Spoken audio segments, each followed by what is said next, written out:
Asia 41 news کے ساتھ میں ہوں آپ کی میزبان امنا عباس۔ خبر شامل کرتے ہیں سرگودا سے۔ ہمارے بیورو چیف محمد ندیم کے مطابق بیانی میں 9 محرم الحرام کو جامعہ مسجد حیدریہ میں علماء اکرام ذاکرین نے فلسفہ شہادت حضرت امام حسین فصیح و بلیغ طرز میں بیان کیا۔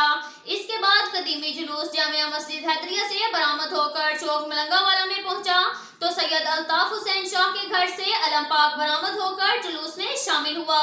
جلوس ہر سال کی طرح روایتی راستوں سے ہوتا ہوا امام بارگاہ دربار حسین پہنچا، جہاں پر عزاداروں نے ماتم داری کی۔ جلوس واپس جامعہ مسجد حیدری میں اختتام پذیر ہوا۔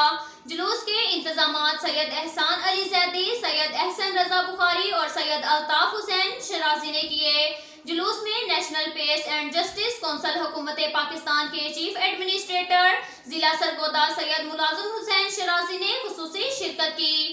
راستوں میں جگہ جگہ عزاداروں کے لیے سبیلیں لگائی گئی، لنگر کا خصوصی انتظام کیا گیا۔ جلوس کی نگرانی کے لیے سیکیورٹی کے سخت انتظامات کیے گئے۔ جلوس کے راستوں پر تمام دکانیں بند رہیں۔ اب تک کے لیے اتنا ہی کافی ہے۔ ملتے ہیں اگلے بلیٹن میں، ہمارے ساتھ رہیے گا۔